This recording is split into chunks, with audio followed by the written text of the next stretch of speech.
From the three known states of matter, gas, liquid, solid, we define the temperature as the movement of the particles. If we measure the amplitude of its vibrations, it gives us the temperature in a material. Celsius is a measurement of temperature in which 0 degrees represents the freezing point of water, and 100 degrees represents water's boiling point at the standard atmosphere. After Celsius, Kelvin has redefined the temperature, and said that what matters is the movement of particles. The absolute zero is when the atoms do not move anymore. What will become the matter if it cools down? Kamerlingh Onnes did an experiment on mercury. He observed that when a temperature approaches to absolute zero, the electrical resistance drops to zero. And if the resistance drops to zero, it means that the electrical conduction is infinite. There is nothing that opposes the movement of electrons. After this hallucinating result, the physicist had put an electric current in a metal in the form of an annulus. Then he takes it off. The electric current in the annulus will continue to circulate until the end of time. A perpetual motion. When a superconductor is placed in an external magnetic field and cooled below its transition temperature, the magnetic field is ejected. But why? An electron in a metal is a wave. When the metal is hot, the electrons move anarchically, because of the vibrations of the atoms anyhow. At very low temperatures, all these little waves get together and form a single one, because of the stability of the atoms. Moreover, when we touch a superconductor, we don't receive a shock, because human body contains an electrical resistance.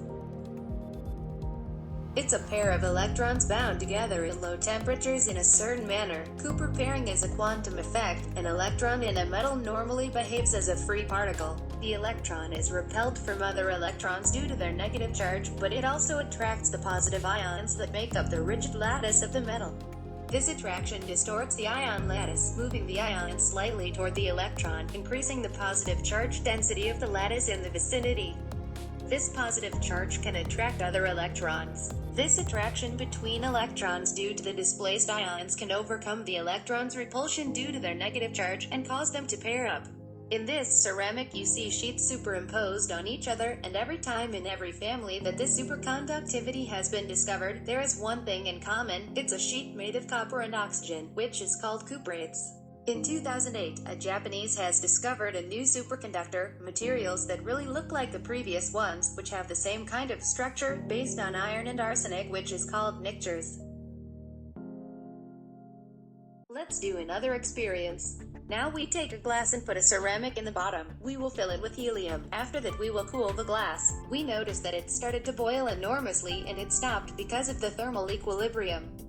What is fascinating is that helium passes through the ceramic, cause it becomes superfluid.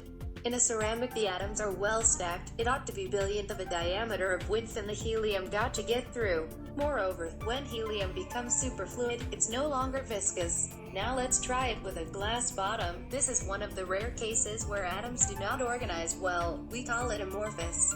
If the atoms are anyhow, the helium will not be able to pass. The atoms of glass prevents it. For that we can take a glass cup filled with superfluid helium. We observe below it leaks. In reality, it doesn't leak. The helium goes up along the wall. The reason is capillarity.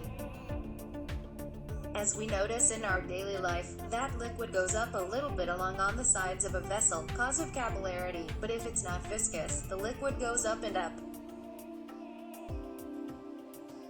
We have here a torus filled with helium. If we turn it and cooling it down, we get a superfluid, which means it doesn't rub on the edge cause it's no longer viscous. We stop turning. The helium will continue to rotate until the end of time. And here they are some examples in human uses where we can find superconductors. Maglev train, MRI scan, LHC accelerator, superconductor rotor, quantum computer.